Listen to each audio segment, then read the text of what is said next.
Boys and girls and all y'all, weather report for Friday, August 20th, 2021. And here we are. Yep, hello. With a prestigious panel of, I don't know what the hell they call y'all. Panelists. Wrong. Panelists. A prestigious panel of panelists. Yep. Yeah. Love it. The weather report is cloudy with a chance of me giving up. Oh, man, yeah. Are you in a slump like I was in the last 3-4 days? Change days to years, and yes. Days to years. Must Okay. be, is it cloudy with Christians praying for our salvation? With a chance Well, of Christians? there was a global prayer to end atheism. I don't know if you saw that. There was? That wouldn't surprise me. Yeah. It was a Facebook thing. I saw. Did you have to be outdoors for it to take effect? I don't think so, but the picture seemed to have people praying with candles. Oh. I don't know. I didn't realize that the number of people praying for one specific thing increased the likelihood of God doing it or not. That's what I was interested in. Well, then I guess enough people don't care about atheists. Well, how many people showed up? I'm not sure. Not enough, apparently, because I'm still here. Yeah. Didn't do anything. Okay. So we got a lot of stuff today. Oh, I was going to go over something first. Really? When was that? When was that, AJ? Because I did feel a little twinkle. I don't know if it was. I Did you feel something? Yeah, I really did. But yeah. I don't know if it was that or not. Maybe it could have been. I'd have to try to correlate them together. I don't know. Well, I guess they got up enough prayer power to coat maybe the east side of the country with prayer dust. And Are you sure that wasn't indigestion? I think I think it was. Yeah, it was on Thursday, August 12th. Because I did release a little bit of something after that, so it probably was that. The Holy Spirit?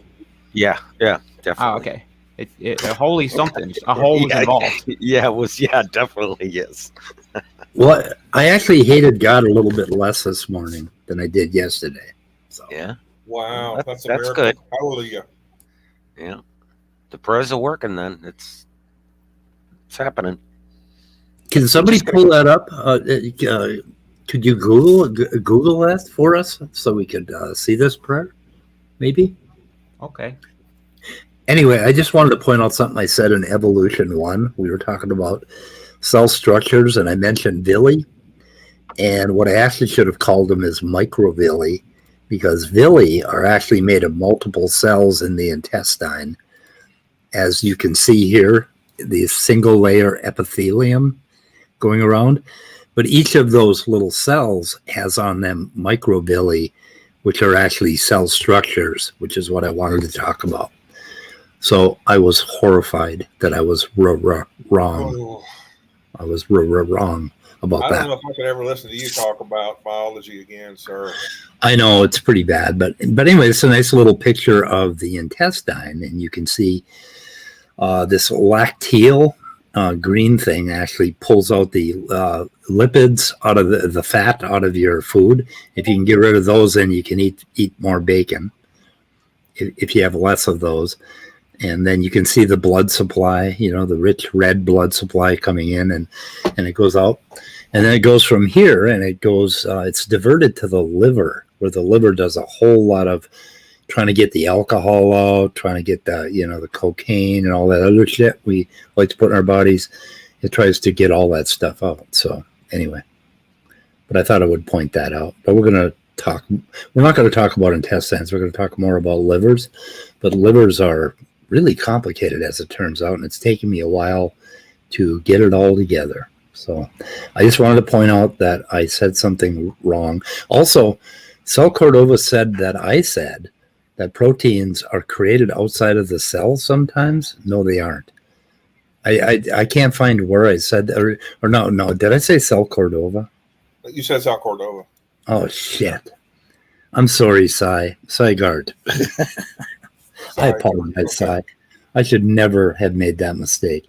Well, maybe That's as he bad should as email you and let you know where he heard it, and then that way you can go take a look and listen. Well, I did respond in the comment section, but anyway, they're made outside of the endoplasmic reticulum. In half are made out in the cytocell outside of the endoplasmic reticulum, and a lot of others are made on the endoplasmic reticulum. So, but we'll go over a little bit more of that when we review our content and try to straighten it all out. But anyway, I just wanted to point out that little mistake I made. And I have a nice picture, nice thumbnail for today's show, which shows these little things that absorb the food in your intestines. Okay. Oh, also the smooth muscles that kind of move your intestines or move the food through your intestines. Uh-huh. And then the serosa below, which is a special layer of cells that excretes a lubricant that allows your intestines not to rip themselves to pieces while they're moving.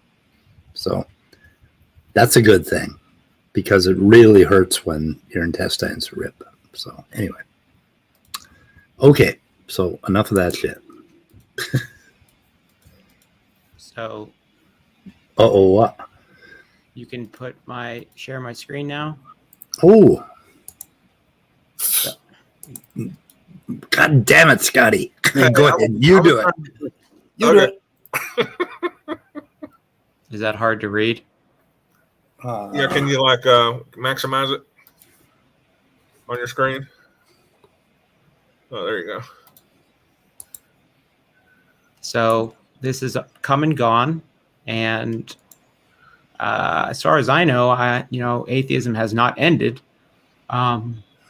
So I would classify it as a pathetic failure. Try harder, guys. Yeah. Pray. More. A lot of people need to pray at once. Otherwise, God doesn't hear the tiny little termites squeaking. I have a question. Is this the best use of the time put forward for this? How about a global prayer to end leukemia, or a global prayer to end people getting their legs amputated, or war? I mean, why atheism? I mean, seems kind of like you're picking the wrong battles. I'd settle for ending Daniel Bennett. Or how about a prayer to end LPP's YouTube channel? I mean, yeah, there you go. That's something useful. That would be useful. Yeah. I mean, that's on the level of cancer and amputation. Let's just face it, they don't have enough faith for something like that. Yeah. Daniel Bennett comes every day to educate us, and then he leaves. Yeah. He just educates. Okay, Kenesans walk like post officers delivering cargo, and no, they don't. See our Cell Machines by Nicholson, where he explains how that probably isn't the case. Do they have shoes? Do they I have guess, shoes yeah. like post officers? Yeah, they put little shoes on them, and they put little outfits on them, and stuff. Oh, delightful. Yep. Anyway, so he'll post a few more things, and then he'll disappear and refuse to come in and talk about evolution. Yeah. Yep. Typical. So, I have some news to report. According to a certain YouTube channel I'm not going to mention, I'm officially a member of Team Dodgeball now. Ooh, they put you on? Yes, apparently I've been picked up in the D League for Team Dodgeball, and I'm going to be getting my jersey in the mail soon, and Erica, and Dr. Dan are the team captains. I'm not like them, but I can dream. Apparently, I can dream. if you need to get into the gear room to get your shirt, apparently Erica has a lot of keys now. Oh yes, she is the key master. So she'll let you in. She has all the keys. She is like DJ Khaled. And in my second piece of news is that Matt Powell, official, has released a video attempting to educate me about geology, and I have a video responding to this that'll be coming out later today, probably. Are you looking at the screen right now? Yeah, that's why I said that. Oh, okay. Yeah.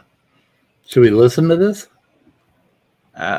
Sure. You could play play some of it. Should we speed it up a little bit? Is he playing a song in the background to keep you from? No, not this time. Oh yeah. I mean, I believe it does have music, but I don't know if. I don't think it would cause that, but I can't personally say. Well, before we start, I have a question about that practice. If why doesn't he get a copyright strike? The person playing the music in the background get the copyright strike? Do they actually pay for the right to play it? Well, maybe they are. Yeah, maybe they're buying copyrighted music that they have the license to, but that other people don't. It's possible. Anyway, I'm sorry. I was just curious. Find any animal holes that burrow down in between the layers. I mean, if you have a layer column, you got animals and vegetation growing. Wait, what? Okay, first off, these layers are solid rock. What are you talking about? This is one of the dumbest things I've ever heard Matt Powell say. So one of my favorite proofs of Noah's flood is the fact that we actually find dinosaur tracks that stomp through millions of years of supposed geologic time. And what they do is they actually bend the rock layers, these tracks. According to evolution, the layers of the Grand Canyon, for example, were laid down slowly over millions of years, and they would solidify as they were laid down. And so you have a layer come, solidify, another layer come, solidify, another layer come, solidify, and you have Paleozoic, Mesozoic, and Archaeozoic ages in the Grand Canyon. And they say that this all represents millions of years, and these canyons were formed over millions of years. But the truth is that we actually find dinosaur tracks that stomp through and bend the rock layers. Now, here's the thing. You cannot bend hard rock. Wait, what?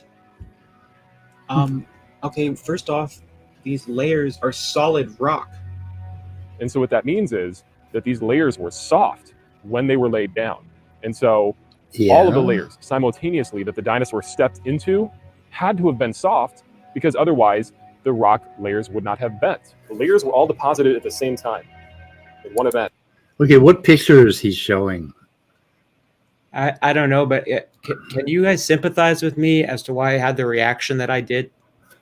Well, if there's a layer of soft sediment, right, or like sand on a beach, right, or something, and a dinosaur steps on it, he's gonna leave a print in the sand, right, and then later on it's filled over with, or rapidly filled over with, some other type of sediment, right, and so you're going to have that impression in there, and then after many years, or not millions of years, but a long time, eventually that will start to compress, but it's going to keep that impression.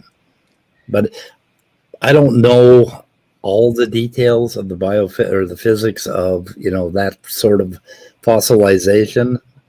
But anyway, that's why it appears to go through, or why it would deform the entire layer, that sort of thing, because layers get deformed before they actually harden, as far as I know. I don't know. Anyway. Yeah, he's saying that there is no evidence of bioturbation, but in my video, I talk about how there definitely is, but that's not proof of a flood.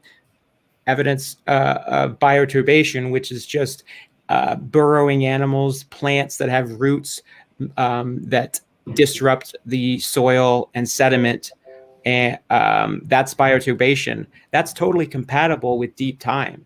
So what he's saying is that we don't see this, and that means there's a flood, but we do see this, and that's totally, like I said, it's compatible with millions of years.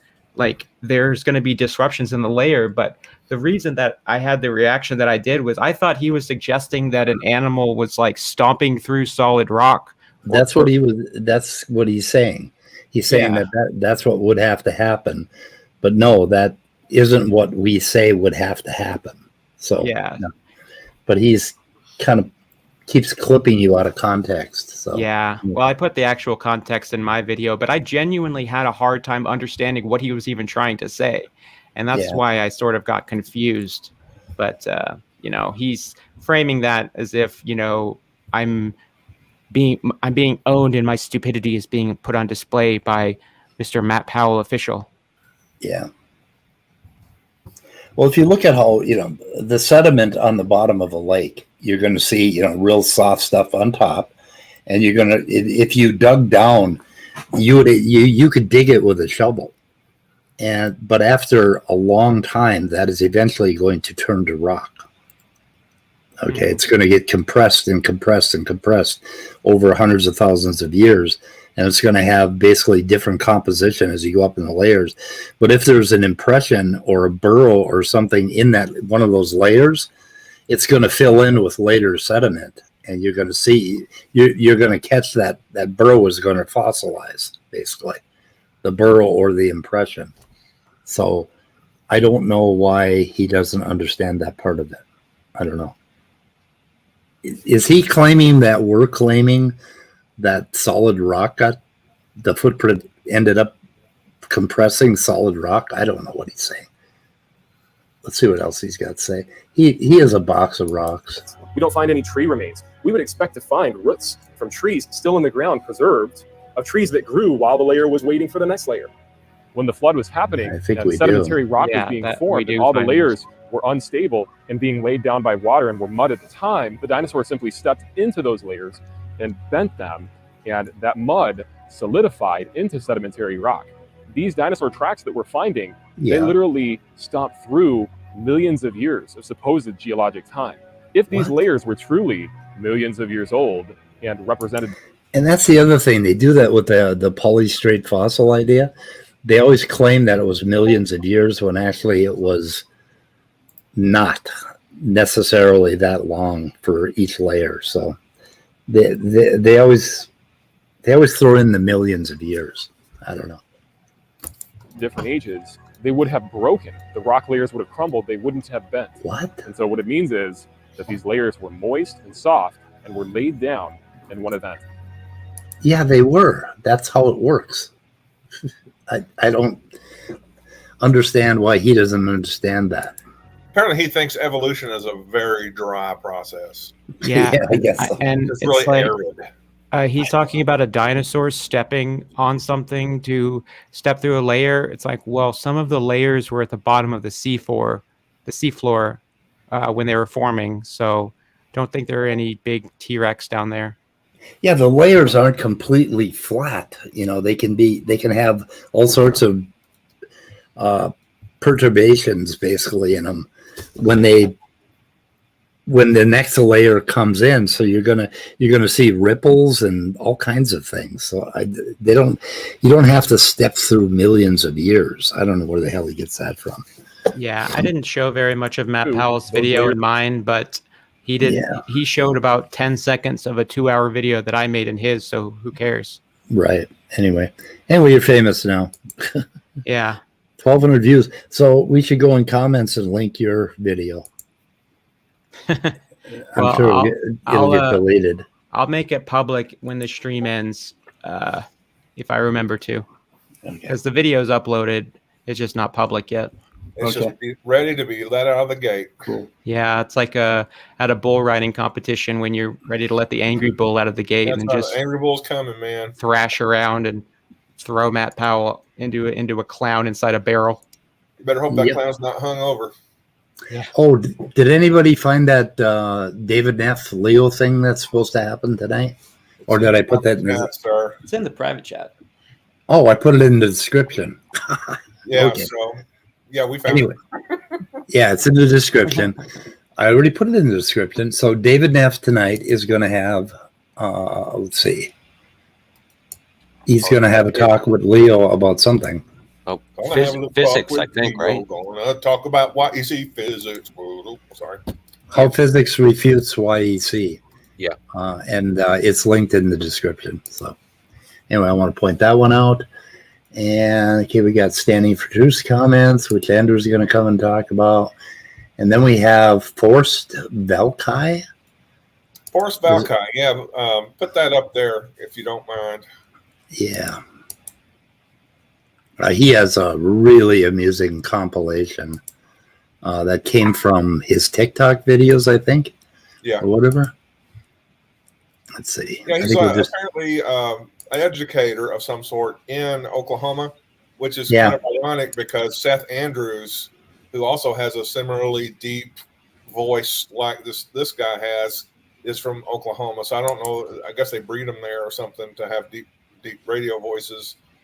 But he on his volume 1, the very first TikTok photo that he compiled there, TikTok video that he compiled, he does a really good, what I think is a good analogy for thinking about the false god of the or natural of the gaps accusation that we often hear. Okay, I'm going to play a little bit of this at the end. Okay, at the end. All right. Yeah. Yeah, so it's linked in the description. So all the time. So what do? We slather ourselves in plant oils. Okay, I'll go a little further. Horsepower has got to be one of the stupidest units of measurement in the entire world. When you buy a car and somebody tells you this car has 160 horsepower in it, you assume that means that the engine is producing. Am I echoing? No. So, nope. Producing the power of 160 horses to pull the car forward. But no, 1 horsepower is actually defined as the force that it takes to lift 550 pounds 1 foot in the air in 1 second. It was developed back in the 18th century by this guy named James Watt, the namesake of the SI unit of power, the watt. But it isn't even defined in SI units. So you convert it and you calculate it and you find out that it's actually like 745.7 watts. And then you're a biologist and you know a thing or two about horses and you have a real bad insomnia. So you do the math and you find out that on average, a horse running at full gallop is producing about 15 horsepower. So take whatever you think you know about your car and divide that by 15 and then go back to that dealership and say, hey, you sold me a 160 horsepower car. You only sold me 10.67 horses. Where are the rest of my horses? I like his enthusiasm. Yeah. Anyway. And the pencil behind his ear makes me feel comfortable in thinking that he is educated. It makes me feel like I'm listening to a teacher sitting in a backwards chair telling me that we're just going to rap after school about, science. Yeah, very cool. Yeah. The whole video is funny, and the last part of it, the part about the assholes, is really good too. So yeah. Anyway, watch the video. It's pretty awesome. Great video, great channel. He just kind of peruse his videos, teaching videos, because they're all really good. Yep.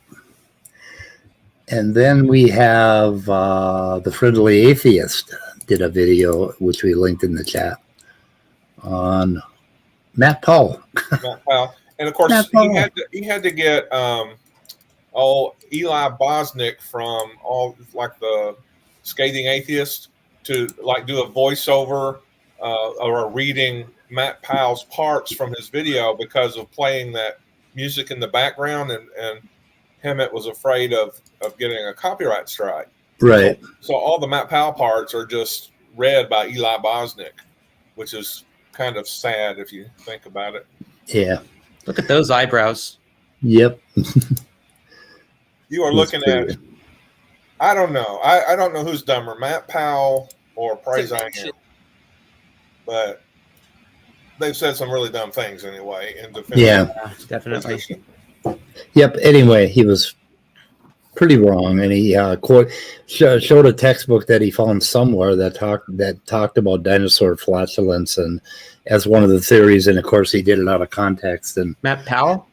Yeah. No, he didn't show a textbook. It's like this text says he had a link to a Fox News article.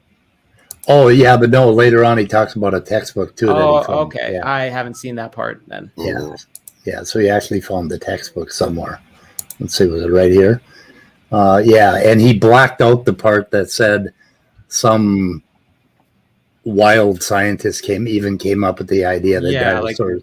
This isn't suspicious at all. Yeah, right. That he blacked out part of it. Yeah, the whole context of this was, well, here are the stronger. They listed several of the stronger theories, like asteroid, volcanoes, etc.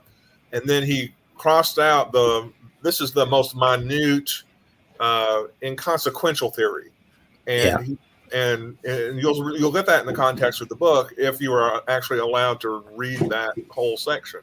Yeah, and of course being deceptive crosses that out. The friendly atheist found the book and read the whole context or something. Nice. A scientist from Indiana has even suggested the startling theory, and that's the part that he blacked out. He blacked out the startling theory, right? Oh, good. Good for him. Yeah. I'm glad that he. That's why you do your research when you make these type of videos. Right. Get into those sources. Do as RJ Downard says. Get into those sources and look at what they're saying. So very early on in my channel, I did a talk with God. He's got several names now. He's a geologist. He did a debate with Standing for Truth. Who am I talking about? He confused me because he changed his name I think he's Wilford now. Yeah, he's Wilford. Something Wilford. Yeah, I know who you're talking about. Okay. Anyway, he's on Dapper Dino's channel. Okay, George Bond on Standing for Truth with Michael Ord, Professor Michael Ord. They were George Bond told them about the Ashley phosphate beds where they found dinosaurs and sharks and all this stuff together. And he refers to an 1880 book by Holmes. Anyway, so Wilford and I went out and he actually found the original documentation, the assessment of the Ashley phosphate beds, and I have the book. I went out and bought the book from 1880. I managed to find one copy somewhere on Amazon, and the whole Ashley phosphate bed thing was bullshit based on one little tiny part of a sentence that this Holmes put in his book about some kind of dinosaur being found. I think it was, I forget how he worded it, but anyway, he was referring to a dinosaur that they had recently found in Maine, and it had nothing to do with the Ashley phosphate beds. And anyway, the Ashley phosphate bed thing is just the biggest bunch of bullshit that creationists have ever come up with, and they're still talking about it. They still talk about this damn thing. But this Michael Ord, the guest at SFT had never even heard of the Ashley phosphate beds. So, I mean, it was they discovered these phosphate beds and they found out that they were very, very valuable fertilizer. So they went out there and they got shovels and they just screwed the whole thing up and basically mined it. And they found like recent, I think there were fossils from, the last 100,000 or so years that were basically dumped into this phosphate bed, and they lied about the rest of it. There are no fucking dinosaurs there, and it's just like, oh my God. But they do this all the time. So you're saying that these YEC creationists are being deceptive? A little bit. That's a bit strong accusation, sir. And they keep talking about this book by Holmes, who knew the most. I mean, he was some amateur that went out and studied these phosphate beds, and he wrote a book back in 1880, and it was it's kind of an odd little book. I've got it here somewhere, but anyway, it is nothing like a fossil find that they found dinosaurs with. Hippopotamus and whales and things like that. It was just total lie, and they keep lying. They will not stop. I don't know why. What are we going to do? Just keep doing that source. I forget what RJ calls it. Yeah. Look at their sources and tell the truth. Source methods. There you go. Source methods. Thank you. I hope he is listening, but RJ would shame me, I think, for not remembering. Yeah. So that's about all I got. RJ is always listening, always planning, always plotting. He's out there. Always watching. He's out there, creationists. He's out there listening to you, following your link. He does a show every Wednesday night at 9 p.m. Central, I think. Wednesdays at 9 p.m. Central. Yeah, that is the most unsung series going on YouTube right now. Yep. Yeah, if you guys think I put out a lot of videos, you should see his channel. Sir Jefferson Spatchcock has entered the room, folks. How you doing, Jefferson? Sir Jeff. Howdy. Jeff. Howdy. Doing all right. How's everybody? Doing pretty good. We're okay. We're okay. Good, good. Just contemplating the amazement of science at the moment. So are you keeping an eye on praise? No, that's my brother's job. Yeah. That's true. Yeah. I get updates from him. Yeah, the six-fold flip-flop or whatever that he pulled off this week. Yeah, my brother's been in stitches. Yeah. Is he friends with Smokey again today? Yep. Oh, if he is, then he's on his way out again. I mean, it's about that time. Oh yeah, it's been 48 hours. Yeah. Well, no, he's down. He's squeezed it down to 24 now because he flip-flopped in less than 24 hours. So yeah, the cycle's getting tighter and tighter. So it kind of feels like a countdown clock at this point. I'm wondering what happens once it. Yeah, I think it's something you could set your watch to. Well, I come up with the theory that he changes his mind every time he wipes his ass. So he must be very regular. He's very regular right now, so it's every 24 hours. I was actually on a stream with Praise recently. Really? Yeah. Where at? On Gurmania's channel. Okay. Gur was planning to do a stream where Praise was supposed to show up, and he didn't show up for like the first 15 minutes. So I told him that I would come on and shoot the shit with Gurmania until he showed up. And so it was me and Gurmania and Will Kincaid and his wife and P Mars, and then Praise showed up, and then I left after Praise got there because.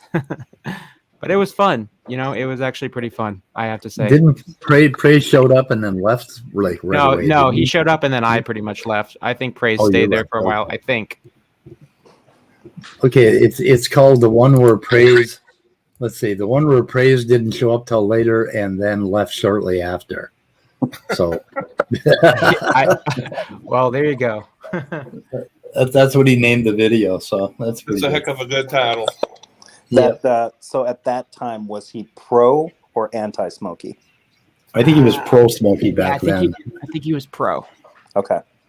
Because I've actually lost track of how it's flipped. Like, you got to track like what? Wait, when was he okay with him? And now, right? How long ago was he? You got to check the day of the week to figure that out. Because, I mean. If you account for time zones, definitely, you got to account for that too. Yeah, it's like the magnetic reversals in the seafloor. Yeah, it matches that, I think.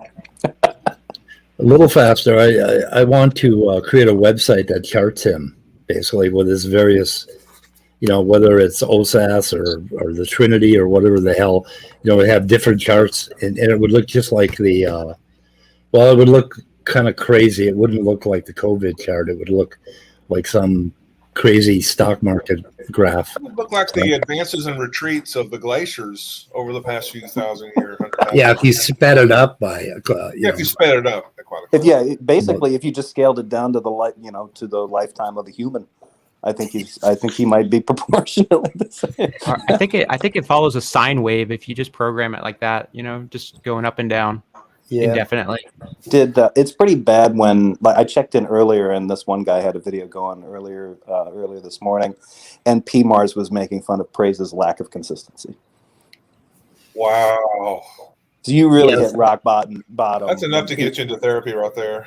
Yeah. When PMARS, like, it's one thing if PMARS is like calling you a pervert or a weird, just his usual like allegations, but it's like, I thought you were buds with Praise, and he's like, Praise can't decide what he's doing. Like, one day he's for Smokey, one day he's against. I'm like, how about that? That's amazing. Yep. PMARS wasn't far behind with that too. He's been off and on with Smokey too. So he's not that far behind. That's why I thought it was funny. I had both eyebrows raised. I'm like, it's like if you've ever heard the Katy Perry song "Hot and Cold." Yeah, it's like that. Yeah. So what you're saying is they've got a tumultuous relationship. Oh, I'm sorry. Go ahead. They just got a tumultuous relationship. Maybe they just need to pound it out. I didn't listen to all the lyrics of the song, so maybe that's not the case. But it's like you're hot, then you're cold. You're yes, then you're no. You're in, then you're out. You're up, then you're down. That's pretty much it. Yeah. Yep. The solution to that is some grudge fucking and then parting of ways. Apologies for the dropping the F-bomb. I don't know. Sorry. Grudge fucking is so brutal. Especially when it's mutual. Sounds like a Tool song. Yeah. How did that evolve? You talking about the conversation or the song? Grudge fucking. Grudge fucking. I think it evolved with the increasing atomization of Western society. Yeah. Interpersonal. Yep. Brutal. If you start treating people like TV shows and programs and software, grudge fucking becomes a thing. I'm just going to use this person for entertainment one last time and then ghost them. Ghost them like Swayze. Yeah. Can anybody tell me what the hell soul murder is? Because that's what Smokey accused this Bill guy of doing to his own daughter. He murdered her soul. Yeah, and it wasn't the first time he said it. I actually was trying to find I was very inebriated and stupidly went onto one of his live streams about 2 to 4 weeks ago. Don't remember. So I'm scrubbing through some videos and I found one that was dated July 24th. And he was basically saying the same thing about Bill there. Yeah, I think what's going on there is, okay, Smokey loves to hate and he loves to go after people. And he believes that he was sent to Earth to save everybody's soul and to correct all the other Christians when they commit heresy. And that's how he justifies saying what he said to this Bill about his daughter, because he said it, he probably said it in an offhand way, and then he had to justify the horrendous fucking thing that he did to another human being. And he justified, like on his stream 2 days ago, after he doubled down and told him again that he murdered his daughter on Praise's stream. The next day, Smokey did a stream about why he does that, and he was justifying it. And he kind of sounds like he thinks he's a fucking messiah or something. Well, he's sort of an anti-Christ, man, maybe. Sorry. Yeah. Yeah, I can't handle Smokey. His voice sounds too much like Buffalo Bill from Silence of the Lambs. Yeah. Yeah, exactly. Like, oh, you're once saved, always saved. No. What Smokey should have done on that stream in the first 5 minutes is say, "Hey, I was wrong. I apologize for saying that. I really don't want to hurt another human being that deeply, and I think it's wrong to do that. I was wrong. I'm sorry." Speed. And I get the sense that he does want to hurt human beings. Speed. You don't know what pain is, okay? Yeah. I don't know. I think Smokey has kind of I don't know if anybody's seen the Hellraiser movies, but he has like a Cenobite style of Christianity. I love Hellraiser. Cenobite? Saint Cenobite. Yeah. It's just like, that your suffering will be legendary kind of thing. That just sort of like when somebody starts talking about hell, he starts getting, the longer they talk about it, the more tumescent he becomes. I think he does get off on it a little bit. Yeah, it's like I click on a Smokey Saint video and hooks fly out from the walls and hook into my face and start torturing me. They turn you inside out, give you a pat on the bloody ass. I'm like, right. By the way, I prepared a bed of salt and pepper for you to lie in. I like Hellraiser so much. I know what the puzzle box is called. It's called the Lament Configuration. The Lament Configuration. Yep. Yeah. Although, if Smokey is right about, if Smokey's right about Christianity, I'm guessing that heaven is going to be kind of a lonely place. There's going to be a lot of real estate up there because, according to him, there are many ways to end up in hell instead of heaven, even if you're a Christian, apparently. So, not really. So there's like surface roads to get there. Takes you a little longer, but you'll arrive. Okay. I think it's like a Willy Wonka situation where they have the glass elevator at the end of the movie, and you just fly up. Yeah, maybe that's it. Wait, you got a glass elevator? I had to take a bullet train through hell to get up to here. Willy Wonka's actually what do they call that? An analogy, an allegory about getting to heaven. Really? It's right up there with Pilgrim's Progress. Yeah, and the evilness of Willy Wonka kind of reminds me of fucking Yahweh or whatever the fuck he is. I'll tell you who was evil. It was Grandpa Joe. He was pretending to be a cripple the whole time, and then he gets up out of the bed and was walking around. Yeah. Gold brick and son of a bitch. I think Uncle Joe was probably just waiting for some insurance money to kick in. Yeah. and why does he assume that Charlie's going to take him to the factory anyway? Yeah, I wonder. And how did it make that other grandpa feel? Wait, are you accusing Uncle Joe of being a groomer? You think he was grooming? No, just a filthy liar. Okay. All right. Okay. Yeah. Okay, what this Daniel Bennett is going on in chat a lot longer than usual today. But he says, Andrew Cumming, if two genes look similar, it means they look similar, nothing else. So suppose you have a gene and your father has a gene and they look similar, but there's one small change. Would you jump? So I would jump to the conclusion that my father was my father. I mean, gene or like DNA sequence. Like, I mean, I guess that's what a gene is, but yeah, that is what a gene is. Yeah. But so, I'm thinking like a longer, like a genome.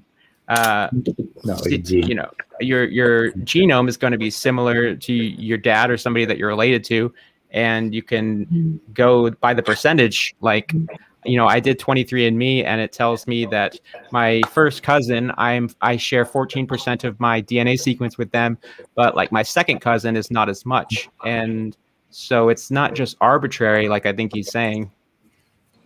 But just comparing two genes, I don't know if there's any real value in that. I don't know what Andrew's talking about. Anyway, yeah, it's just we're jumping to a conclusion when we see similar genetics. Like when you do a paternity test, we're assuming that God didn't just make the genes that way. Oh, I heard an interesting quote from Dr. Jason Lisle today, and he said that the two-way speed of light was set by God. The round trip speed of light, I mean. Yeah. Yeah. And everything else is up for grabs? No, that was all set by God too. Oh. I thought it could go why don't they just say that all those settings are God? Yeah. Just embrace the pantheism. Because you can't pin that to a piece of wood and kill it. Yeah. And it's more entertaining that way. And that way you can sell the cross necklaces. You can't really do that with pantheism. But couldn't you though? Couldn't you have a kind of a theology where you have like a grounding of all being that actually is all being manifest in a form of a physical avatar? Can I nail him to a cross? If he's manifested as a physical avatar, yeah. Well, then, then you're good. Can you sell trinkets? As long as we can torture him, then it's okay. Okay. He has to get executed by the Romans. It's God's plan. Although I've made the argument before that we technically don't know, since Jesus was a God in the flesh, it's possible that he either didn't feel any pain during the crucifixion, or he had an ability to speed up time to where it would have been like 1 second for him. You know what? You sound like a goddamn Marcionite now. Martians. I don't know what that means, and I don't care to learn. It was an early Christian schism. They didn't believe that Jesus physically existed. He was a phantasm. He only appeared to be physically real, but he was actually all spirit. Phantasm. Is that like Fantasia with Mickey Mouse and the brooms? No, Phantasm was a really scary movie. The first one was. Oh yeah, is that the one where it has the things that hook onto people's faces and then all the blood sprays out? I thought that was Hellraiser. That's I guess that's both movies. Phantasm, I do that too. It always involves like a chrome flying ball with like yeah, and a really creepy old man. Yeah, a really creepy old man. Those are both good movies. The Hellraiser sequels really suck though. Yes. Also, I actually saw Phantasm in a theater. You're looking for really creepy. The weird thing about Phantasm, I'm not a huge fan of the show, but it's weird that the first Phantasm movie is very much like you can tell that the guy that created the Supernatural TV show kind of modeled it after that. It's like two guys in a classic car, driving I do around. enjoy that show. Yeah, I enjoyed the first, what I saw from the first early seasons, but I didn't keep up with it. And by the time I got to season 48 or whatever, I was like, I can't do it. Yeah, it just got too ridiculous. And I'm pretty sure they all died a couple of times at least, and one of them became Jesus, and the other one became Satan, or got a second penis amputated, or something like that, or sewn on something. I don't know. Yeah, I might be making things up. We probably sound like season 8 writing room meetings right now. Well, it couldn't be worse than season 8 of Dexter, which I haven't seen, but I've heard is terrible. Like the last season of Dexter, I just didn't watch it. Aren't they making a new season? Yep. No, I didn't know that. Yeah, they're gonna try to do like I don't know if it's like a reboot or what, but I mean Michael Hall is in it, so. Wow. Well, I don't have cable, so I just. What were you guys talking about? They're going to do a reboot of what? Dexter. Dexter. Really? Yeah. Well, or at least a continuation. Awesome. Okay. If I was going to tell somebody to watch Dexter who had never seen any of it, I would say watch seasons 1, 2, and 4, and then that's it. Just the show ended there. What was season 3? It was the one with that. Do you know the guy Jimmy Smits who was in the Star Wars prequels? Yeah. He is like the bad guy in that season, and it's not that great. But then in season 4, you have John Lithgow. So that one was awesome. Lithgow is a fucking treasure, man. I love that guy. Yeah, have you seen Third Rock from the Sun? Oh yeah. Yeah, I love that show. Have you ever seen the movie? There's the De Palma one that he was in, where Raising Cain. He's absolutely unhinged in that, and he plays a bad guy in a movie called Ricochet. This like early '90s cop or late '80s cop movie with it's like an early Denzel Washington movie. If you ever get a chance, watch him in that. Like it's bad, and he's really just chewing the scenery. Like his performance in that, Lithgow's performance in that, is almost as bad as his bad guy performance in Cliffhanger. Wow, that's pretty bad. The Brian De Palma movies I've seen are Carrie and Scarface. Okay. So if you get a chance, try to watch Blowout with John Travolta. I think Lithgow's the bad guy in that. That one's pretty good. Lithgow, the first movie I ever saw Lithgow in was The World According to Garp, where he played a transsexual. He used to be like a football player, and then he had a sex change, and he was just one of the main characters, and he did an amazing job in that. But it was The World According to it had Robin Williams in it. Yep, I've never seen that movie. I just saw There Will Be Blood recently. That's a good one. The ending scene, I was like, wow. Well, that was something. Yeah, I see now why people said this movie was good. And why, like most people report, like doing scenes with Daniel Day-Lewis is fucking exhausting. Yeah, he actually killed that guy. He's such a method actor. That guy's dead. Bring me an actual fucking victim.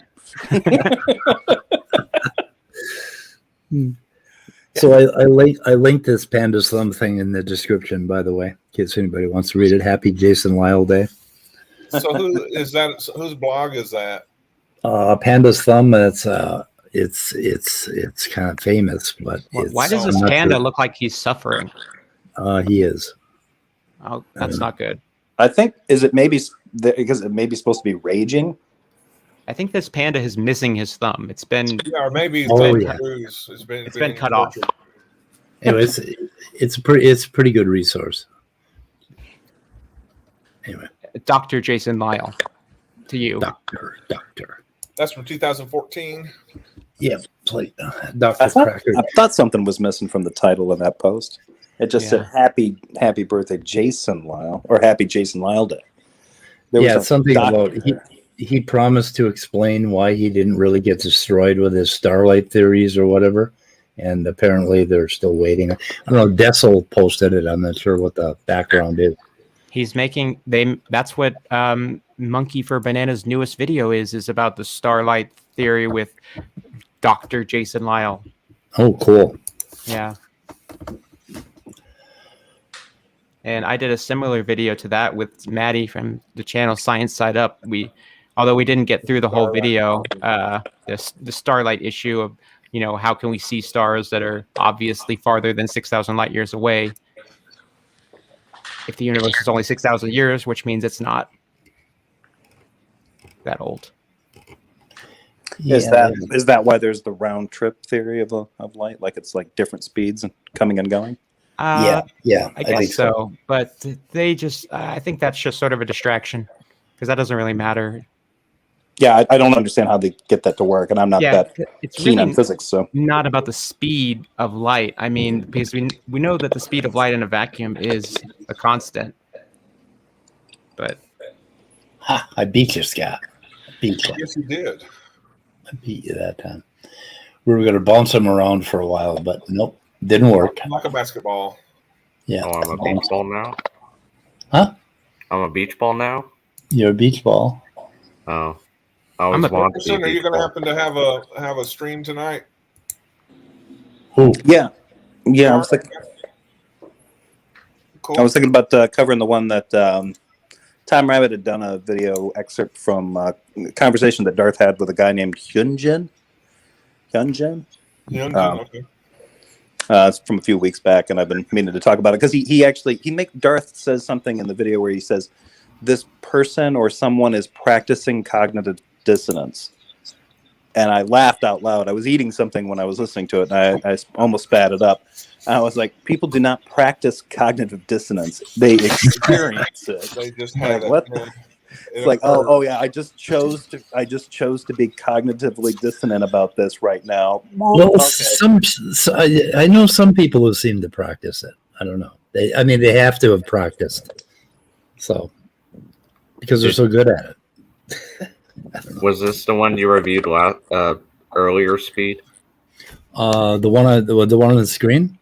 Yeah, I thought it was the one that you wanted to talk about, but I'm not sure. No, it was a different one. I put the link to the video in the chat. It's one of the comment streams. Private chat. Yeah. Okay. Am I echoing? I don't think so. No, I don't hear it. Yeah, you're good. Oh, where the heck is it? I watch the audience. It's like, all of you sound like you're in a canyon. Yeah. Oh, really? Is that what they said? No, I'm just saying. Like, we're all fine because we're in StreamYard, but maybe. So I'm kind of sensitive to that sort of thing, criticism. I get a little sensitive. Okay, so what is this now? It's a video, genetic entropy. Yeah, it's the first comment thread, or it should be. Oh, okay. I posted a comment, and then Standing and Pigskin Fly can post a comment, but the one I want to go over was the last two comments from this guy named Shanul. I don't know how to pronounce his name. Schnooli. Yeah. So he did a point by point of all the points I made, and I don't know. I thought it would be good content, maybe. Okay. If you want. Let me. I will let you talk about it as soon as I share it, and then I will put it in the description, which will keep me occupied, keep me out of your hair for a while. Okay. Speed, I have to duck out of the stream. I have to go return some videotapes. I am so fucking insulted right now. Oh shit! Are you sure you're done with them? Yes. Okay. Are you sure? Yeah, he's going to kill. No, I gotta I'm gonna make my video go live, so you guys can watch it after the stream and add some stuff to the description and all that. So okay. Hasta la vista. Okay, so here's your original comment, and I will click on the read more. Do you want to go over this? Well, I mean, you can read it if you want. I don't want to read it. I thought you were going to read it. Oh, well, I already know what I put. Well, nobody else does. Nobody else does, Andrew. Yeah. Okay, yeah, that's true. My bad. I just wanted to point out for anybody that didn't notice, I'm pretty sure. What's his username? AJ? Yeah, Atheist Junior. Atheist Junior, right? Yeah. Yeah, the reference that he gave, I'm pretty sure he was referencing that is a line from American Psycho. In case people did not catch it. Oh, the videos? Yeah, I have to return some videotapes. That was like an excuse he would always give if he wanted to duck out of something. Oh, okay. Wow. Yeah. No, I didn't catch that. No. I'm still reeling from having watched American Psycho. I don't know if I'll ever fucking be okay with that. Don't, if the movie bugged you, do not open that book. The book is much, much worse. I did open the book. I think that compounded the whole problem. Okay, I think I read the book first, so yeah. I remember I read it, and I let my younger sister borrow it, and she's a big reader. And she I was like, so when did you quit? And she gives it back to me, and she's like, yeah, I made it 2/3 of the way through, and I actually read a chapter that was so horrific that I was nauseated. I'm like, yep. And that happens. Yeah. Okay, you want to read this, Andrew? I mean, I guess so. Yeah, I guess you. Let's see. Can I make it bigger? Zoom in a teensy bit? Yeah. Oh shit! Whoops. Come on, you. So also, Garmania, I'm Squidward. Okay, have I made it bigger? Have I managed to make it? Okay, there we go. Yeah. Good. All right. So I put, I enjoyed this discussion for 2 reasons. First, because I don't get to talk to FFT that often, so this was a treat for me. We had a nice cordial back and forth, and I appreciate that, of course. There's that other reason, which was that this seemed less like a discussion, more like a continuous series of elusive hand waving. Wait. When has it never seemed that way with him? Well, I guess in this case it was much more apparent, I guess I would say. Okay. Go ahead. Oh yeah, this was the stream we went over did a whole weather report on, by the way. Oh yeah, okay. So I just listed out the claims I made, not all of them, and said how each of them he basically hand waved away. Yep. And yeah, that was pretty much it. Just pointing that out, and then if you want to scroll down and see what the Chenule guy said, because he actually, I guess, watched the entire video, the entire discussion, and made a list of all the points I guess I made, and went into a lot of detail about why they refuted. And I guess I felt we could talk about that because, well, I mean, like CRISPR's in the chat, so maybe, I don't know. So the first point is that effectively neutral mutations and deleterious mutations is a contradiction. I did say that.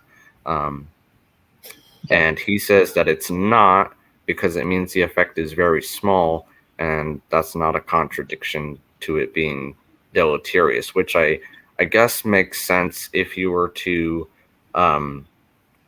if you're not taking into account population sizes, for example. So I guess I'll concede that point, because in very small populations you actually can have slightly deleterious mutations become fixed due to genetic drift. Right. But okay, if they make a change, if they're neutral mutations, basically, okay, they're going to make some change in something. And it could be a very, very, very tiny change in some bit of biochemistry, right? But it isn't going to have any effect on the population. And so that's why it could, basically in a small population, it could fix. But that's kind of, what the hell? I can't think of the word I'm looking for. It's kind of pedantic. I don't know. And CRISPR in the chat makes a good point that they can just as easily be beneficial. Right. They could be either way. They could be either way, and that's what they're. It's more about or it's less about the fitness effects specifically, and more about whether or not drift alone is acting on them, as I understand it. Right. And the other thing is that they're very unlikely to be additive the way they need them to be for genetic entropy. In order for them to be additive, there would have to be a set of mutations on the same gene, or basically the same promoter, that very, very slowly skewed some bit of biochemistry to the point where it became a problem. And that would all have to fix in the population. And so it would have to be a small population. Right. So it is possible, like when we went over this video, or we went over genetic entropy, I kind of drew that really bad diagram of DNA, and I was trying to steel man what additive genetic entropy would be for mutations to add up. The way they put it, they just kind of hand wave it and say, oh, they add up. But no, when you actually look at the molecular biology, in order for them to add up, you're probably going to need a whole lot of bad luck, or a small population, or something else in order for that to happen. So, I mean, it could happen in some you basically can't have selection, is all it's about. Yeah, so and you're really, really inefficient. Well, extinction is a form of selection. You know, if a small population branches off, and it did end up, it did end up by some horrible accident to have, you know, this somehow some protein, every mutation turned it one way to the negative, and eventually everybody in that population inherited it. They would possibly get weaker and weaker, and then some change in the environment would extinct them. So extinction is natural selection working, basically. But that's the only way it's going to happen. It's certainly not going to happen in the way they think it's going to.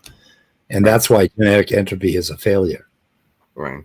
So I guess moving on to the second point, he said that apparently I claimed mutations are slightly deleterious, must be selected out. I'm pretty sure I didn't claim that, or at least I don't claim that.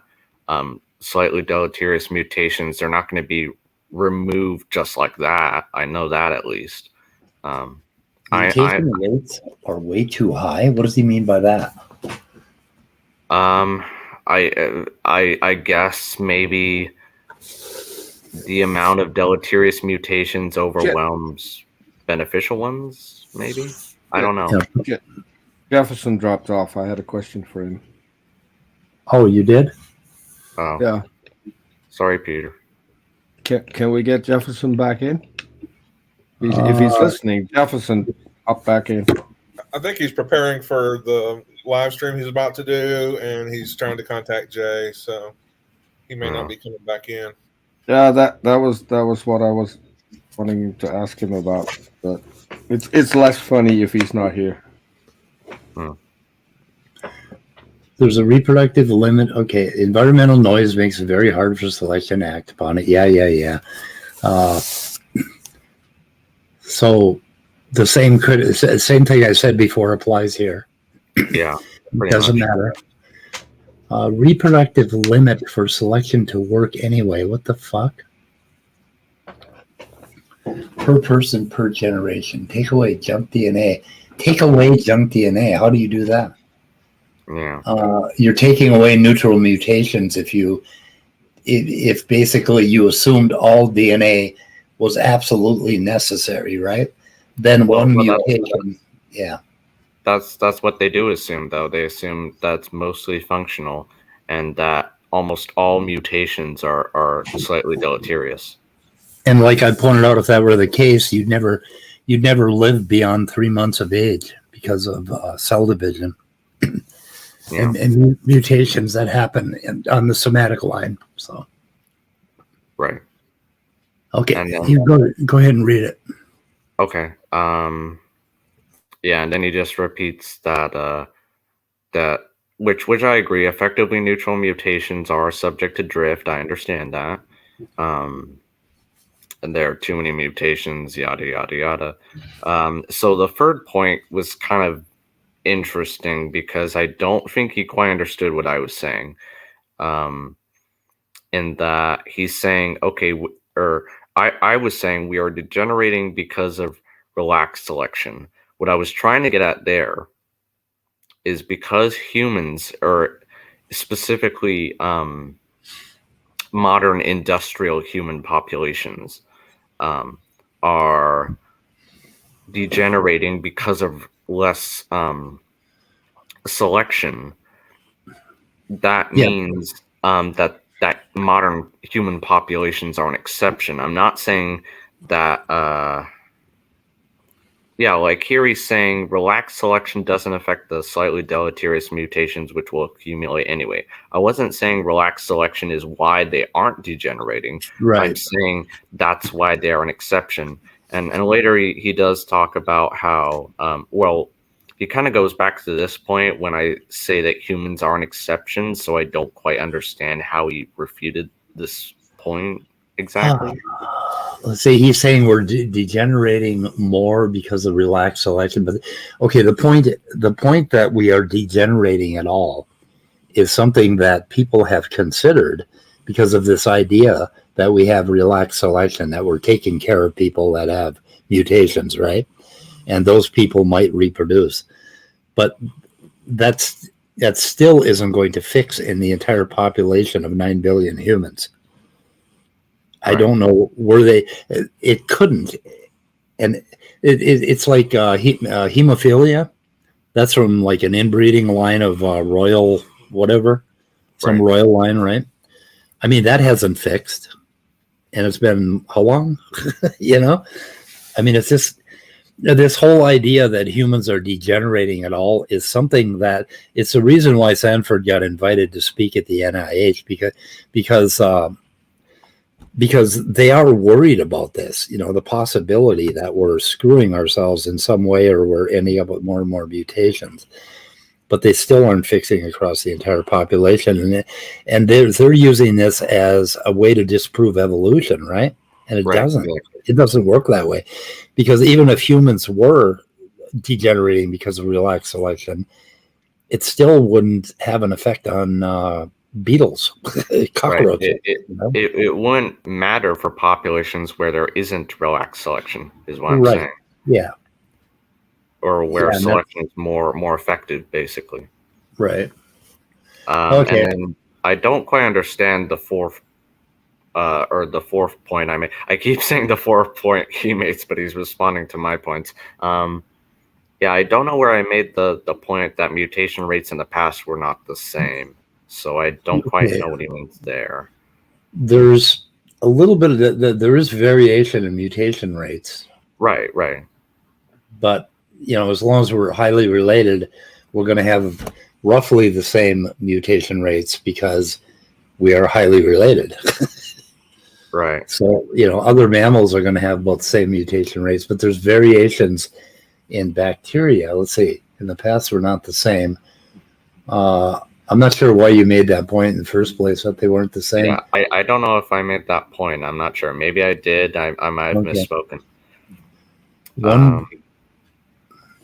Sorry. Go ahead. He says anything above one deleterious mutation per person per generation can be detrimental. Anyway, no, not necessarily, because of all we said before this, basically. Can be detrimental anyway. Yeah, they think they add up. They've got it in their head that they add up, and they haven't thought this through.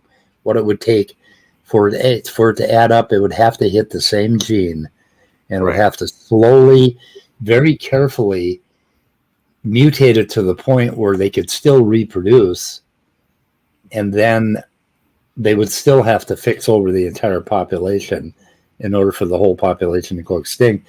And yes, that happens with very small populations. They do end up screwed and go extinct. We know that. So, right. Well, he actually talks about that later. So we're gonna go on. Let's see. So here when I make this point that less fit organisms don't contribute to the future generations as much, which is the definition of fitness. He says the problem is that everyone becomes a bit less fit in the next generation or with each generation. So it's not like there is one subpopulation becoming the more healthy dominant one. We are all degenerating. And then how fitness doesn't talk about complexity and yada yada yada. But this point right here that we are all becoming less fit with each generation, like that, I don't know.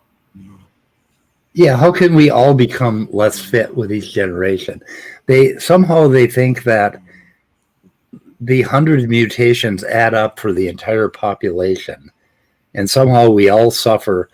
Like Standing for Truth in one of his early videos said there are 700 billion mutations per generation is what he was saying. Well, if that were the case with a 3.2 billion nucleotide genome, we'd be fucked really fast, right? So when they say we're not fit, do they mean that somehow or another, as a race, humans are unable to produce offspring for like 2 generations? I don't know. Let's see. We're all degenerating. So my suspicion is they mean we're not fit in that this next generation can't do as many push-ups as their grandparents. Yeah. Yeah. Essentially. Yeah.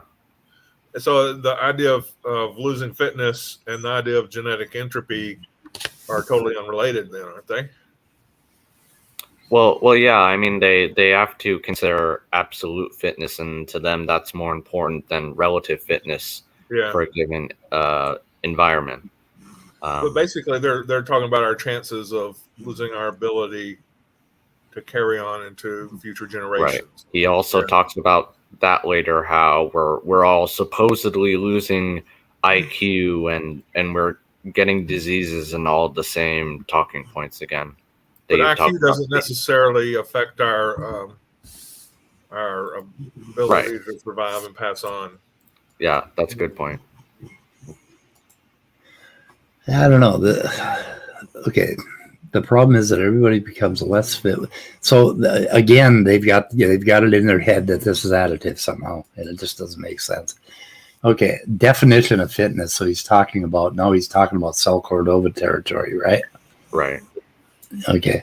The other problem is the definition. Losing complexity, functions, genes is not always equal, but we're not always losing them. We're not necessarily losing them. Right. And not only that, but even if we did, like, populations do lose particular genes and end up becoming more fit because of the loss of genes. And it doesn't matter. I mean, you lose a few, you gain a few, it just doesn't matter. I mean, that's why I think I read a paper on why onions don't evolve quite as fast because they have a gigantic genome, and they end up always having, by chance, an original copy, so they don't evolve. Things with gigantic genomes do not evolve as fast, so you'll end up with something like a living fossil, something that lasts for hundreds of millions of years unchanged because it has a gigantic genome. I don't like that term. Moving on. What term? Living fossil? Yeah, I don't like that term. Yeah, I don't care for it either. It's all it means is basically evolution doesn't proceed at the same rate in every species. Right. And they found out there's a correlation to that and genome size. So if you have a lot of copies, as onions do, of the same genes, things will evolve slower. That onion will always, unless of course it runs into a bottleneck of some sort, but onions don't. So anyway. Right. All right. So the next point what? Back mutations. Okay. Right, back mutations. So me and CRISPR and Walker were actually talking about this in the side chat.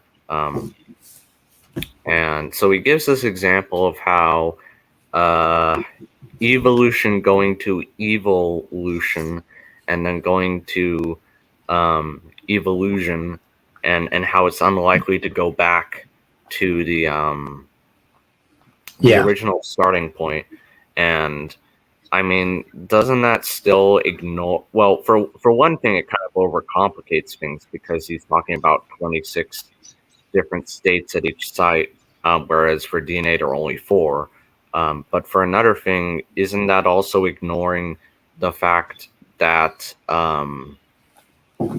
that like if we're talking about one site, if you have a C to a T, for example, and that's detrimental, and you've removed that mutation from the possibility of future mutations, and that means a greater likelihood that it will go back in future generations. So I don't know. The mutation is less likely. So a back mutation on that particular loci would be less likely to happen. But that still doesn't mean that natural selection isn't going to knock it out if it turns out to cause a problem, I guess. Right. So like, I mean, there's I'm pretty sure a lot of literature on the mutation selection balance and how the forward back mutation balance kind of reaches an equilibrium point in these kind of certain using certain parameters and things like that. So yeah, right here he says back mutations are very rare, way too many possibilities for mutations. That's exactly why genetic entropy doesn't work. That's why additive mutations, or this idea of the genome slowly melting down and somehow your child being less fit than you, that's why it doesn't work, because of the rarity. So he's admitting to it. And of course, back mutations are rare as hell, but that's because of the size of the genome and because of the amount of not completely functional DNA. I mean, some DNA doesn't make a difference what letter you have. It doesn't make a difference what nucleic acid it is.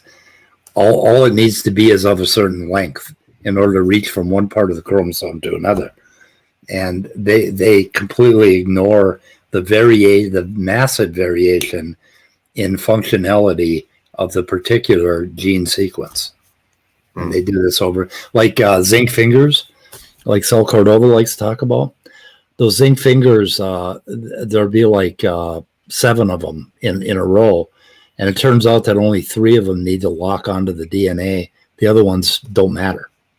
Right. It locks onto the DNA anyway, as long as you got 3 knuckles pressing down on the DNA. So there again, they're equivocating.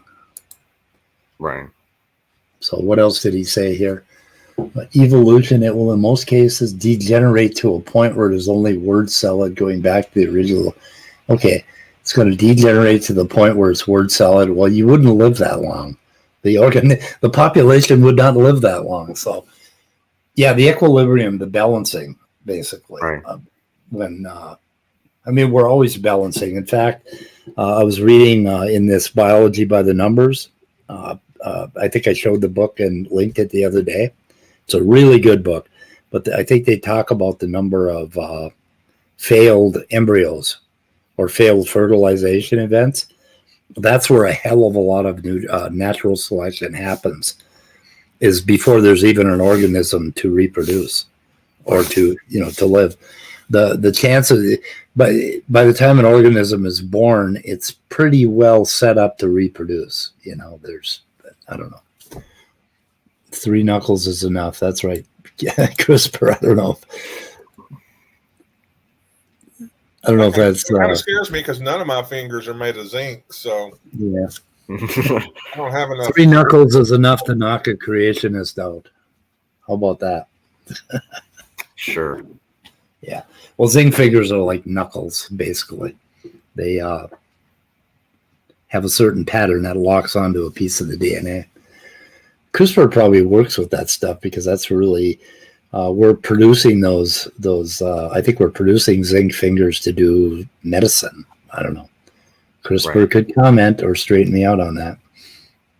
Anyway, hope our CRISPR comes in at some point and comments on this. I don't know. Evolution. Well, in most cases, okay, a word salad, useless word salad instead of performing a useless function. Yeah, and then you're going to die. You won't come to a state of the genome like ours with a degeneration process. Back mutations have a low probability, even if the mutation, it will mutate into something different. That's called evolution. Sorry. I don't know. Anyway, number 7. All right. So genetic entropy has not been observed, and here he says is a theoretical problem, and you can't ignore it as it results from standard pop genetics. So your basic, doesn't that mean the same thing? It hasn't been observed. Without going extinct right now, it is an ongoing process resulting from slightly deleterious mutations and a high mutation rate. Oh yeah, and here he says, where are all your beneficial mutations? Just because I don't have any beneficial mutations doesn't mean, I guess it could mean, but like ApoA1 Milano, beneficial mutation all the way through. But like, here's the thing: how does a rarity of beneficial mutations mean that other mutations will necessarily accumulate? That doesn't seem to follow. Yeah, okay, he's saying, he's admitting here that small populations accelerate the process, right? Large populations really, really, I mean, they have also made the case that it's impossible. I think they showed some math where it was impossible for a beneficial mutation to fix in a population. And they showed the math that it would take millions of generations for it to fix with a large population. The same applies to genetic entropy, except in the reverse direction. You know what I mean? Yeah. I mean, it does take a long time for a beneficial change like ApoA1 Milano. We're not getting that anytime soon in the entire population, right? Unless we all go to Italy and hook up. So what does that mutation do? ApoA1 Milano, it changes the way cholesterol, the HDL cholesterol works. It instead of there's a polymer with this. I don't know. I can't remember the names of all the things. But anyway, there's a polymer, and it could be a trimer, or like it could have 6, or it could have 5 or 4 or whatever. But this mutation makes it so it's only 2, 4, and 6, and it ends up making a better cholesterol scrubber for your veins. And then it has some other effects, an antioxidant effect, and they found out that it increases that too. So it increases every function of that particular gene. And this group in Italy were found to have extremely high cholesterol, and they thought they should be dead, but they're living till they're 100. So it's definitely a beneficial mutation.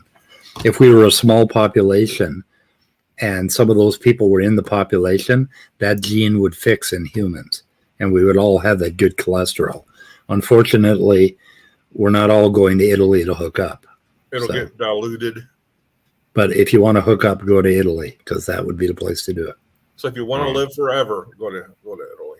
Yeah, if you want your kids to, if you want to help the human race, date those girls in that small town in Italy. I don't know. I'm muttering. So this the part you've got highlighted, Speed, is really problematic because what he's talking about here is actually not error catastrophe. It's not the accumulation of deleterious mutations. Right. It's extinction vortex, where there's actually a lack of genetic diversity due to things like inbreeding and genetic drift, basically. And that's what we see in small populations. We don't see the same thing in large populations, but we also don't see error catastrophe in small populations either. So Yep. Oh, Schnool has more down here. Yes. Schnool? Have you ever run into him before? You run into him in chat or anything? Cheetahs should be extinct by now. Okay. Are cheetahs extinct? No. Well, I was saying cheetahs should be extinct by now if genetic entropy is true. Yeah. So, In your so that time was just frame, it should be. a minor point. We are equivocating genetic meltdown in small. Okay. Oh, God, there's more. He's still going on. Holy shit. I didn't realize this was a continuation. Yeah. This is the second half. Yeah. So why aren't cheetahs extinct? They have low genetic diversity, but they seem to be hanging in there. Yeah, by Fred. Yeah. So we are creationists are equivocating genetic meltdown small populations with. Okay, see how we said genetic meltdown small populations with genetic entropy in larger populations. So then small. Yeah, and then go ahead. Okay, small populations will accumulate deleterious mutations, while in larger what? What is it? Why does that sentence not make sense to me? Andrew said that in small populations, genetic drift will accumulate deleterious mutations, while in larger populations. Does that make sense? Well, he's saying that I said that for small populations, and then for larger populations, I apparently said that the same thing isn't occurring because we don't see a decline in fitness in larger populations. And then, of course, he cites the number of diseases is growing and our IQ is declining, and that. Yeah, no, none of that's true. Which again is going to humans, which is an exception, which is the next point. And that hasn't been shown. They had like one study I think they did where they thought IQ points were going down or something like that, but that hasn't really generally been shown to be true. Right. In fact, other studies have shown the IQ increasing. So, right. Well, in the next point, basically, he says you can dodge that humans are degenerating, but you can't dodge the theoretical reasons for that, the limits of selection. Humans, even if they are degenerating, aren't degenerating because of the limits of selection. They're degenerating because there isn't much selection. There's a difference. So yeah, and I think he's referring to Mendel's accountant, which is a suspicious little program. Yeah. Yeah, that nobody knows what's in that program anymore. And right. Did you ever get that to work? Did you ever get that running? Me? Yeah. Did you try? No, I haven't tried it yet, actually. Okay, I actually got it working a couple of times. Oh. But the last time I tried, the server failed to start. I have no idea why. Might have been an update on my Mac or something. I'm not sure. Right. Anyway, what else we got here? Recombination. So his point here is that so I was saying yes, there are there are bad alleles basically and good alleles, where the bad alleles have more deleterious mutations. So recombination will lead to some offspring where you have more of the bad allele combinations than the good ones. And of course, those ones will be selected against.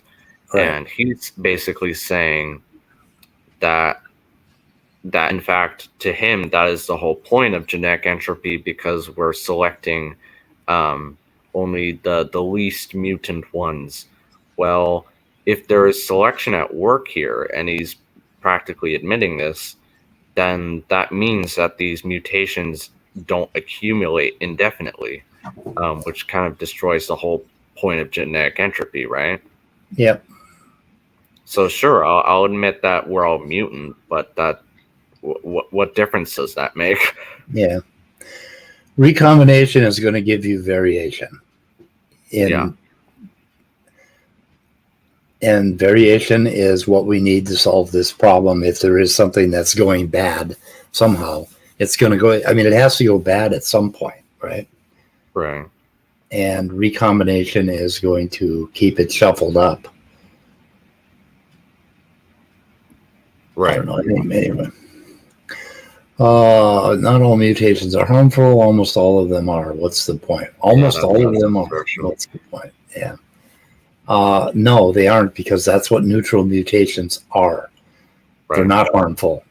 They're this very slightly deleterious. That Kimura coined the term, I think. Right. I think they're thinking of like, I don't know what they're thinking of, but there's a lot of mutations that just have zero effect on fitness or even on the life of the individual. Basically, they just don't have an effect. They keep bringing up that analogy to rust on a car, right? I know. Did he bring it up here? No, thankfully. No, yeah, okay. Let's see. And again, the most mutations are almost unselected. If they're unselectable, it's because they are not that deleterious. Period. When they become deleterious, they are selectable, and they get selected really fucking fast. In a lot of cases, before there's a fertilized embryo. Okay. So yeah, you can basically skip the next two because they're just assertions. And then we get to compensatory mutations. Okay. And not that rare. Stanford here. I was just reading a paper. It's not that rare, I don't think. Oh, really? Yeah. Do you remember what they said specifically? Shit, no. But that they found a surprising number of compensatory mutations, basically. Oh, wow. Yeah. And surprising. The reason for that is that there are, like I was explaining, it's kind of like one of my own ideas, and I'm not sure how well it floats. But anyway, I think there are a lot of biochemical pathways that go nowhere. But one little mutation and they can go somewhere, and then all of a sudden you've got two biochemical pathways to do the same thing. If the first one mutates, then the second one is a compensation, and that will take over, and that will fix, or that will start to fix in the population, depending on the population size. And there's no reason why that. But anyway, I will see if I can find that paper on the surprising number of compensatory mutations. And then he quotes Sanford about something he said, which I don't understand. I mean, Sanford is the guy proposing genetic entropy, and yet all the evidence, quote unquote, for genetic entropy seems to come from him. Like, why are they quoting him? Why aren't they quoting other geneticists, for example? Well, I guess they do, but it's always for humans, right? God. When I get done working on this paper of mine, I'm going to, or ours, I'm going to address this fucking Mendel's account and start to take that apart and start creating our own PopGen programs that simulate it and see what they're doing.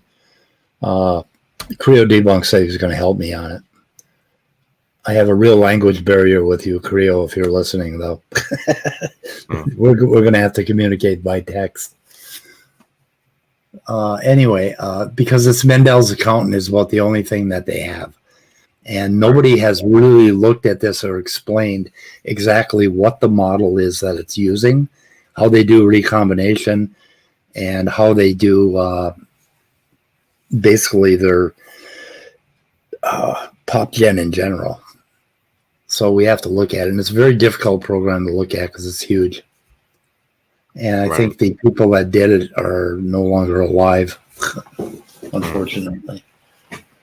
Okay, so there are two more points he addresses. 15 effective population size are important for the Selection Act on these mutations. Population that I size. did say. Okay. So the most studied, we've looked at it. This states that a mutation's fate will be dominated by random genetic drift if the absolute values of the fit is less than the reciprocal of twice the effective population. Right. However, many other factors influence the efficacy of selection, including developmental canalization and environmental effects. Okay. What the hell is that? Just run into it recently. Oh, really? Hey guys, I need to go, so I will talk to you all later. Okay, Scott. Have a good day. Have a good one. All right, Scott. We'll see you. I hope we're not boring you guys out, David and Peter. No, I'm listening. Yeah, we're almost done, I think. Oh, let's see. You can go ahead and talk. Let's see. Sure. Development. So basically, he quotes the paper here, and if you want to scroll down a little bit,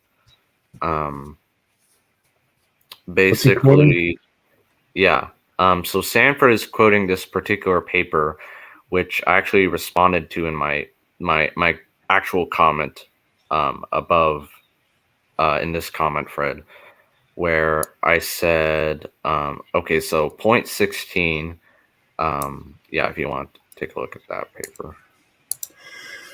But it's Sanford's paper, right? No, he's actually quoting, Sanford is quoting a different paper. Okay.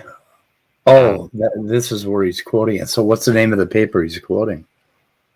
Scott's back. Why Scott? I'm about to ban Alex. Yeah, I was keeping my eye on that myself. I'm blocking him. Yeah, that's okay. Yeah, block him. All right, now I'm leaving. See y'all later. Okay, bye. Yeah. I haven't been paying attention. What, he's talking about sodomy or something? I don't know what that is. Yeah, he's being a piece of shit as usual. Typical. Okay, Christian. so he's quoting another paper here. Okay, population size. Yeah, we'll have to look into it. Right. This is oh yeah. This was what CRISPR was saying earlier, that what is effectively neutral is based on whether drift has the dominant effect on it. So yeah, here he's quoting this paper that says that whether it's effectively neutral depends on operational rather than functional effects. And then for the last point of this long response to my points, I actually said this: the very paper you provided right after the quote you put up details how nearly neutral mutations are rarer in larger populations than smaller ones. And he says, yes, selection is stronger in larger populations, but this is not enough. Selection could wipe out a few of them.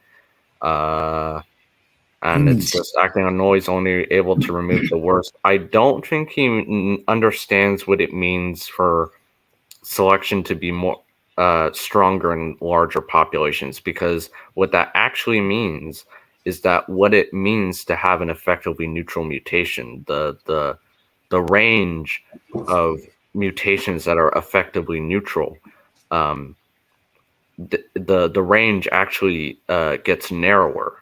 That's what it means for selection to be more effective in these larger populations. So I don't think he understood my point. Yeah. Yeah, I don't know what that. It almost seems like they think that the mutations accumulate over the entire population somehow. Yeah. And it just seems like they keep going back to that.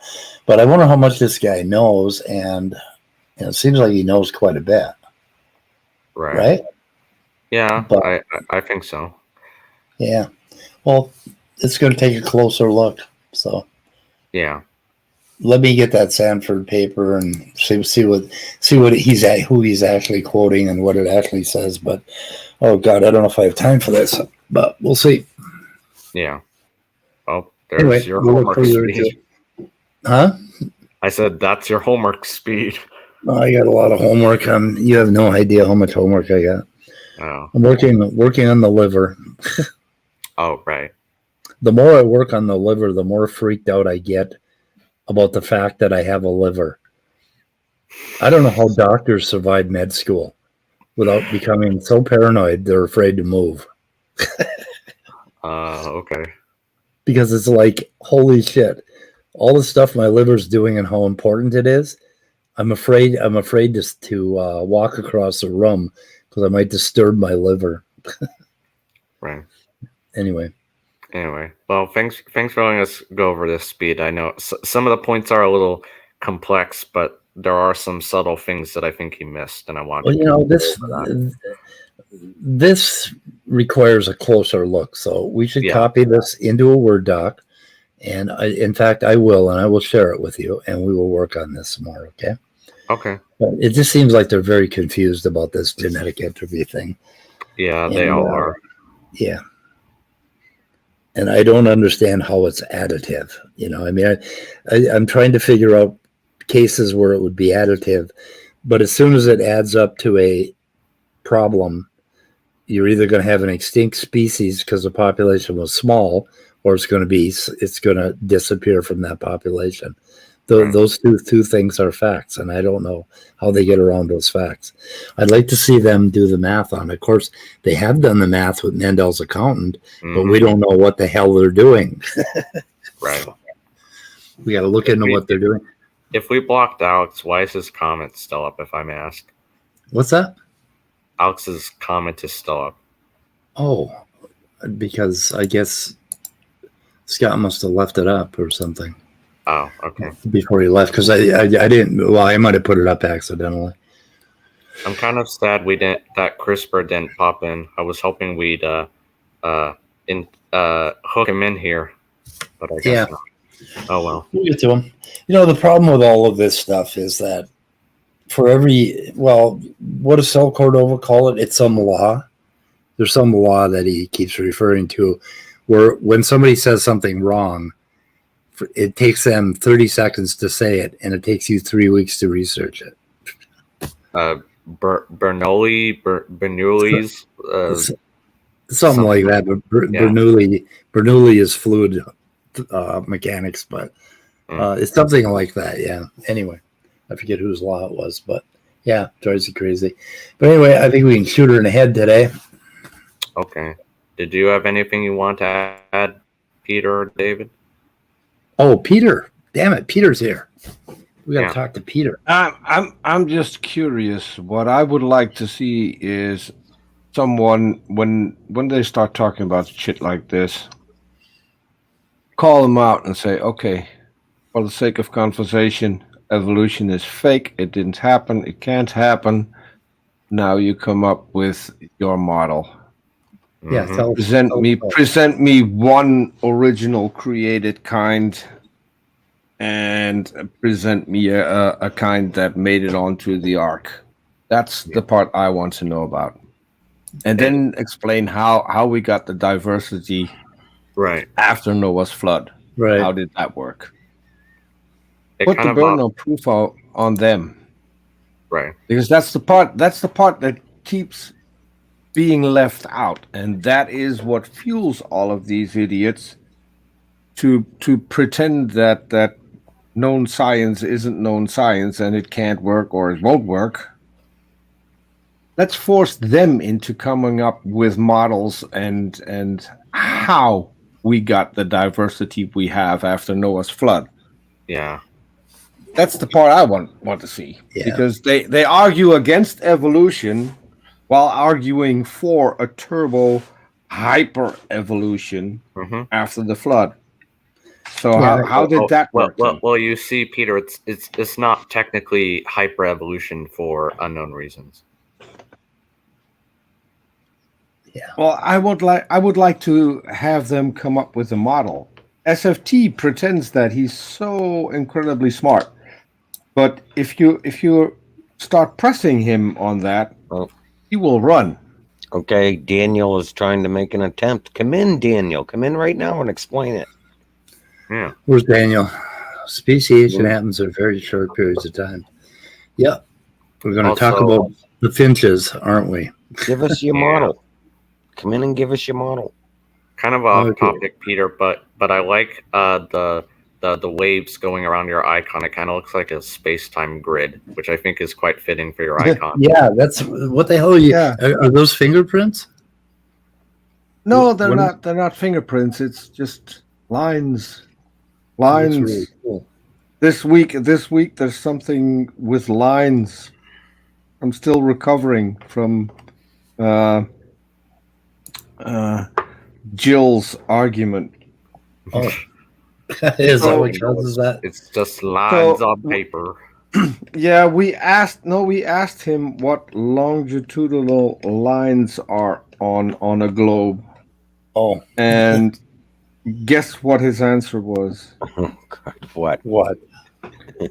Those are the lines that take the long way. What?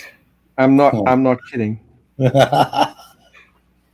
Okay. I also asked him what country was west of the Netherlands, and he said Italy, which is next to Finland, apparently. And then he brought up a map showing that Italy was west of the Netherlands. Was he a flat earther? Which it looked like it, but his map was focusing on Russia, so it's kind of tilted. And that's where we brought up longitudinal lines and asked him what they were, but he couldn't even tell us whether or not they go from north to south or from east to west. His explanation was those are the lines that take the long way. And then I started asking him which lines were longer, the horizontal or the vertical ones. And that's when he completely started dodging any question. Oh my. It was hilarious. Yeah. Hey, you guys want to know the brain a little, but... What's that, Andrew? Oh, or just kind of a side note, fun fact about what you just said, Peter, in relation to what I've been studying in relativity. Did you know that the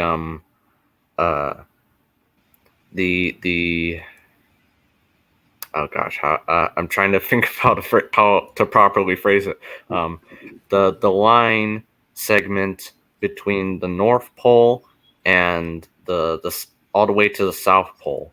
Okay, along that kind of line going vertically, that would be the longitudinal line.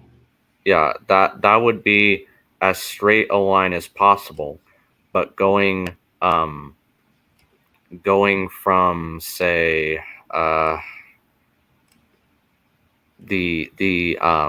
going on what the horizontal lines from say New York to Italy, that would not be a straight line because of the curved geometry of the surface of the Earth. Those are the latitude lines. So right.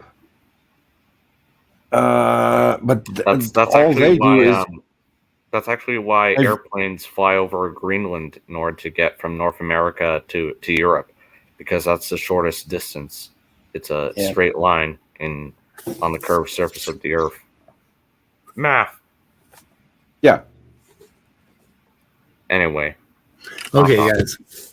Yep, we're going to shoot it in the head. Andrew, I just sent you an invite to that document. Feel free to edit out the icons and all the other garbage, and we can, format it and put any notes, and we'll download any papers and stuff, and we'll take a look at it. Okay. So, Andrew, don't leave. I don't know. I have a thing that I watched an interview with Alan Guth and Roger Penrose. Some guy did an interview with those two, and they talked about. I heard of that one. Yeah. Yeah, I'm trying to find a link to it. I'll put it in the private chats, and you might be interested. It was a pretty good interview. It was really good. Oh. So you might want to watch it. Do you know what it was about? I think I know which one you're talking about. I can find it, but yeah, they were comparing inflationary, Alan Guth's inflationary theory with Roger Penrose's ciclet. Okay, link is in the chat. Link is in private chat. Oh, you put it in there already? Oh, yeah. Oh, good. Okay. Yeah. I'll I thought it was great. I think you'll really like it. So you should give it a watch. Okay. Okay, we're gonna shoot it in the head, guys. Yep. We're gonna kill it now. Goodbye, cruel world. Yeah. So then.